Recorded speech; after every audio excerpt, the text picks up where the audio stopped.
राजकीय महाविद्यालय लक्ष्मणगढ़ अलवर से भूगोल सहायक आचार्य डॉक्टर नीरज कारगवाल। आज हम बीए भाग प्रथम के प्रथम अध्याय, जिसमें भौतिक भूगोल का परिचय, परिभाषा और विषय क्षेत्र के बारे में अध्ययन करेंगे। सबसे पहले भौतिक भूगोल किसे कहते हैं, इससे संबंधित जो भूगोलवेत्ता हुए हैं उन्होंने परिभाषाएं दी हैं। पहली परिभाषा आपके सामने है, टॉर और वान एर की। आपके अनुसार भौतिक भूगोल में भौतिक तत्वों तथा मानव पर उनके प्रभावों का अध्ययन किया जाता है। और दूसरी परिभाषा आर्थर होम्स की।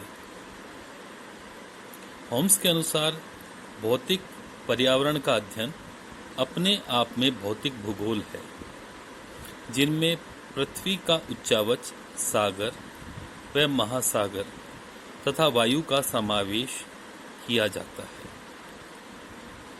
और तीसरी परिभाषा बड़ी ही सरल है। A.K. लॉबैक के अनुसार भौतिक वातावरण का अध्ययन ही भौतिक भूगोल है। इस तरह से ये भूगोल की मुख्य परिभाषाएं थी। अब भौतिक भूगोल का जो विषय क्षेत्र है उससे संबंधित ये आपके सामने कि भौतिक भूगोल में पृथ्वी के भौतिक तत्वों का अध्ययन किया जाता है। भौतिक भूगोल का मुख्य ध्येय मानव तथा पर्यावरण के बीच अंतर संबंधों का अध्ययन करना है। भौतिक पर्यावरण के 4 परिमंडल हैं। कौन से हम जानते हैं? ये है स्थलमंडल, वायुमंडल, जलमंडल और जैवमंडल। भौतिक भूगोल में इनका स्थानिक और सामयिक दृष्टि से अध्ययन किया जाता है। ये हमारे सामने एक रेखा चित्र है, जिसमें हम अलग अलग वायुमंडल, जलमंडल, स्थलमंडल और जैवमंडल को देख रहे हैं। जो ओवरलैप्ड एरिया है, यहाँ पर जैवमंडल यानी बायोस्फीयर होता है। भौतिक भूगोल को मानव के लिए अधिक उपयोगी और सार्थक बनाने के लिए विषय सामग्री में परिवर्तन एवं विकास लाभप्रद बन गया है।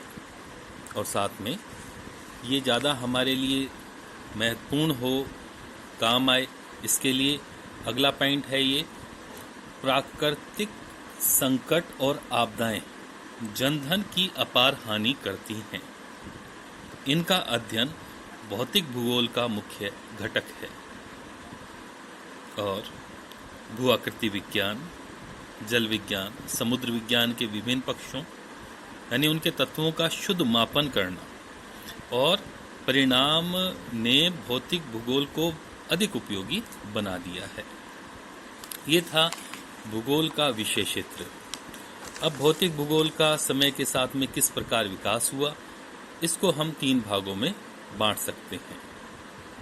इसमें सबसे पहले प्राचीन काल के अंदर जो ग्रीक विद्वान थे, उन्होंने पर्वत, डेल्टा निर्माण, पवन, मौसम, वर्षा, भूकंप, ताप कटिबंधों, ज्वार भाटा आदि का अध्ययन किया और अपना भौतिक भूगोल में योगदान दिया। रोमन भूगोलवेत्ताओं ने पृथ्वी की आकृति, पृथ्वी के कटिबंध, भूकंप, ज्वालामुखी आदि की जानकारी में अपना योगदान दिया है। और भारत में जो अध्ययन हुआ है प्राचीन काल में, उसमें विभिन्न जो ग्रंथ थे, महाकाव्य थे, उनमें स्थलाकृति, वनस्पति, जीवों, प्राकृतिक संसाधनों की सूचनाएं मिलती हैं। मध्यकाल, जिसको कि अंधयुग कहा जाता है, डार्क एज कहा जाता है, इस समय मुख्यतः जो विकास हुआ है भौतिक भूगोल का, वो अरब क्षेत्र में हुआ है। अरब भूगोलवेत्ताओं ने इसमें विशेष योगदान दिया है।